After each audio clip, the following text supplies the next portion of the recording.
Di kesempatan ini kita akan membahas tentang duty cycle dari mesin las.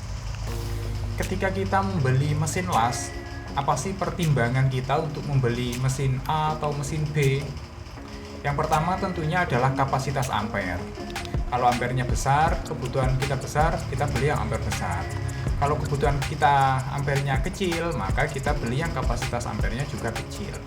Namun hal yang sering dilupakan oleh orang yang membeli mesin las adalah duty cycle. Duty cycle adalah kekuatan dari mesin las itu. Misalnya mesin las sama-sama 200 ampere. Yang satu duty cycle-nya 80, tapi yang satu 35. Nah, maka yang 80 ini pastinya lebih kuat dan lebih mahal.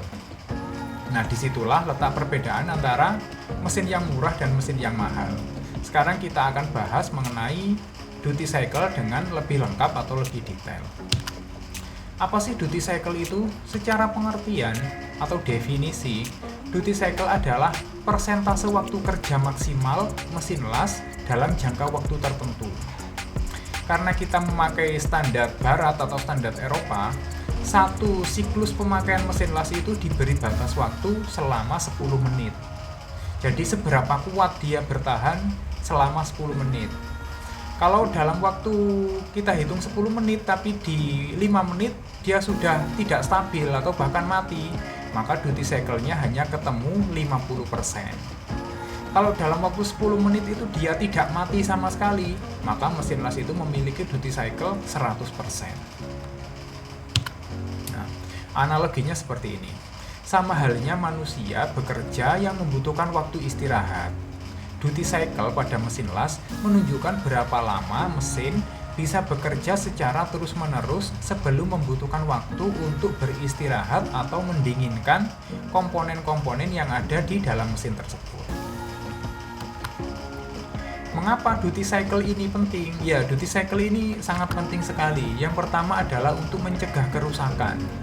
Karena mesin las ini harganya merupakan satu investasi yang penting dan harganya tinggi, maka kita harus menjaganya agar tidak cepat rusak. Rusaknya bagaimana? Mesin las ini kan mengenerate panas atau menghasilkan panas. Jadi dia seringkali kalau pemakaiannya berlebihan akan terjadi overheating atau panas yang berlebihan. Panas ini akan diikuti dengan korsleting atau hubungan singkat, kemudian diikuti lagi dengan terbakarnya beberapa komponen yang ada di dalam mesin tersebut. Kemudian adalah pengaruh dari kualitas hasil pengelasan. Kualitasnya bagaimana? Mesin las yang terlalu panas bisa menyebabkan keluaran ampernya ini tidak stabil. Kalau tidak stabil, misalnya waktu kita enak-enak pakai, ternyata ampernya ngedrop karena sudah melewati duty cycle. Nah, otomatis hasil pengelasannya akan jelek. Bisa terjadi cacat slack inclusion, bisa terjadi cacat incomplete fusion atau incomplete penetration. Kemudian bisa juga karena ampernya tidak stabil, ketika kita pakai tiba-tiba ampernya besar sendiri. Nah, itu juga berbahaya. Bisa menyebabkan cacat juga. Cacatnya bisa terjadi undercut atau bisa terjadi burn stroke atau jebol. Kemudian yang terakhir adalah efisiensi pekerjaannya. Kalau kita memilih mesin las dengan duty cycle, maka waktu kita ini bisa kita pertimbangkan, tenaga dan biaya. Kalau beban kita berat atau kita ngelasnya di industri yang besar, jalan 24 jam, maka sebaiknya kita memilih mesin dengan duty cycle yang besar.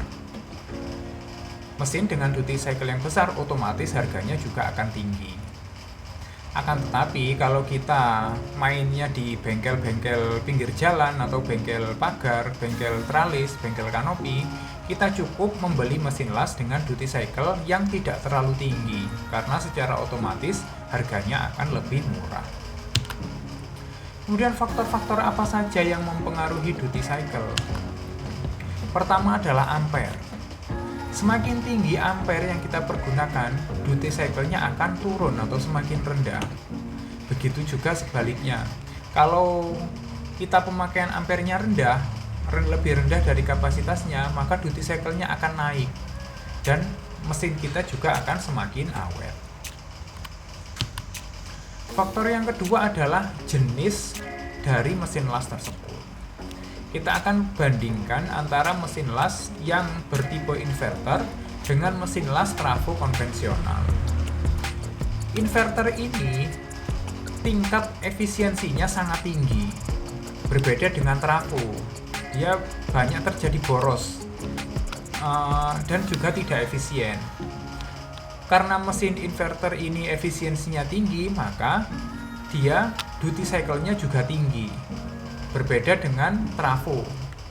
Mesin-mesin konvensional atau jenis trafo ini biasanya duty cycle-nya rendah, walaupun mesinnya besar. Kemudian sistem pendinginan. Kalau sistem pendinginannya bagus, maka nilai duty cycle-nya juga akan naik. Sistem pendinginan ini meliputi komponen yang berkualitas. Semisal di situ ada sirkulasi udara. Kalau sirkulasinya baik, lancar, maka mesin itu pendinginannya juga akan bagus, sehingga meningkatkan duty cycle. Kemudian secara bahan, kalau di situ ada lilitan aluminium dibandingkan dengan lilitan tembaga, sudah pasti lilitan tembaga ini nilai konduktivitasnya akan tinggi. Kalau nilai konduktivitasnya tinggi, maka dia sistemnya lebih efisien dan duty cycle-nya juga akan meningkat.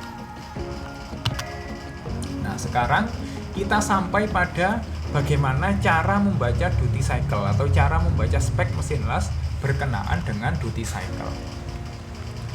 Nah, sebelumnya ini adalah tagging dari mesin las. Mesin las ini bernama Miller atau diproduksi oleh Miller dengan tipe Blue Thunder 403. Mesin las ini kapasitas maksimalnya adalah 400 ampere. Gambar ini atau simbol ini menunjukkan bahwa dia bisa dipergunakan pada listrik atau harus digunakan pada listrik 3 fasa. Kalau di rumah kita listriknya 1 fasa, maka mesin ini tidak bisa dipergunakan.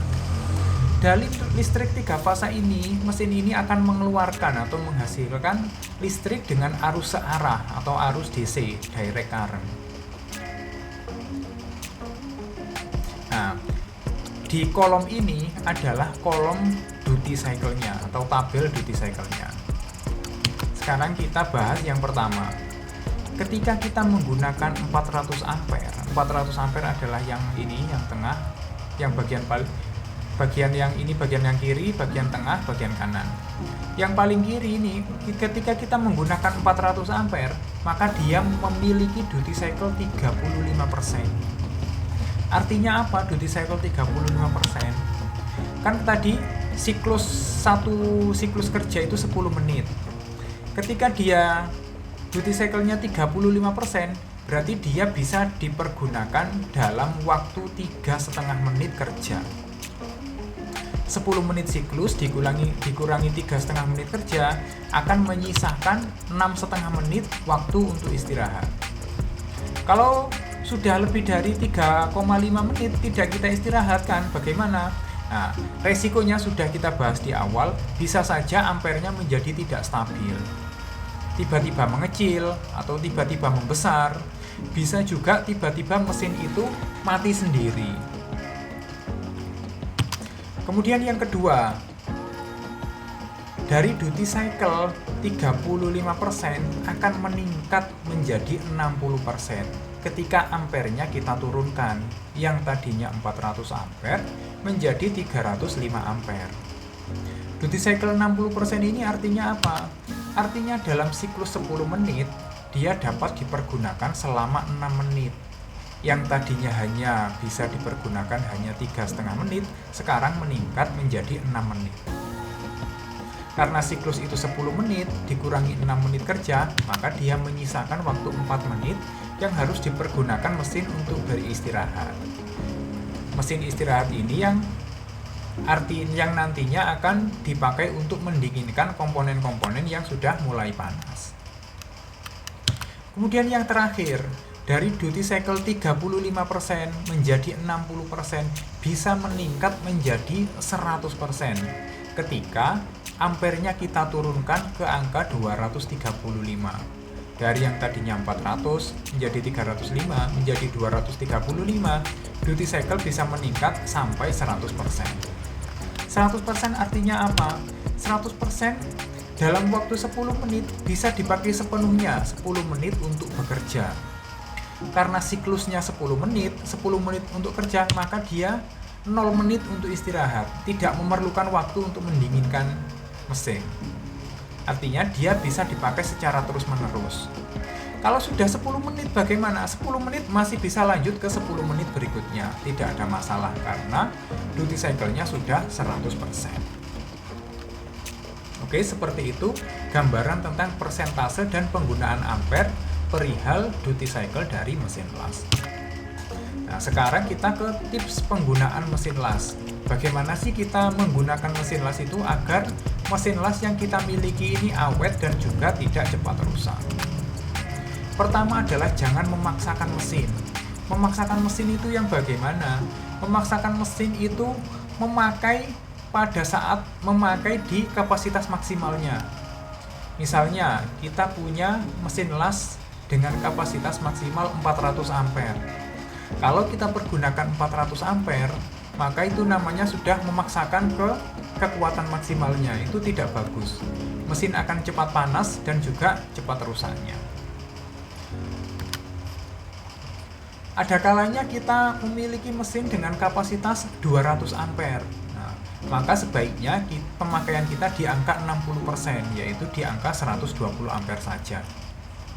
Nah, kalau mesin kita kapasitas maksimalnya 120, berarti kita memakainya di angka 70 ampere saja maksimal.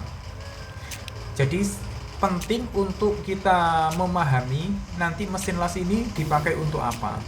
Kalau untuk kapasitas yang besar, sebaiknya kita beli mesin yang duty cycle-nya tinggi juga. Kemudian lakukan perawatan rutin. Apa sih perawatan mesin las itu? Perawatan yang pertama adalah penempatan mesin. Sebaiknya mesin las ini tidak ditaruh di sudut ruangan, karena sudut ruangan ini cenderung lembab. Kalau lembab, nanti komponen di dalamnya bisa lapuk, seperti kabel-kabel atau IC, nanti bisa rapuh dan juga cepat rusaknya.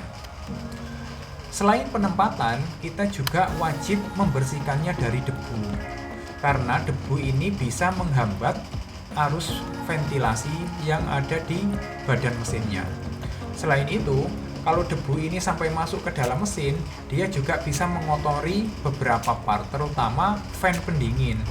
Kalau fan pendinginnya berdebu, maka putarannya akan terganggu dan juga sirkulasi udaranya menjadi tidak lancar. Sekarang kita ke contoh aplikasi duty cycle. Untuk pengelasan ringan, seperti pengelasan di bengkel las kecil seperti ini. Ini adalah bengkel las saya yang ada di rumah. Pekerjaannya tidak banyak, bukan material yang tebal. Ini adalah holo yang tebalnya di kisaran 0,7 hingga 2 mili saja. Jadi materialnya tipis-tipis, maka kita bisa memakai mesin las inverter kecil. Ini mesin ini kapasitasnya 140 ampere dengan duty cycle 35%. Ini sudah cukup untuk mengerjakan berbagai barang yang ada di bengkel kecil seperti ini. Nah, kalau bebannya tidak besar, mesin dengan duty cycle 30% sudah cukup. Berbeda halnya dengan pengelasan berat seperti standar industri seperti ini. Ini untuk pengelasan WF atau H-beam atau piping, maka kita juga memerlukan mesin las dengan standar industri yang duty cycle-nya besar pula. Oke, demikian pembahasan kita tentang duty cycle pada mesin las. Jika kalian punya pertanyaan, silahkan tuliskan di kolom komentar. Terima kasih.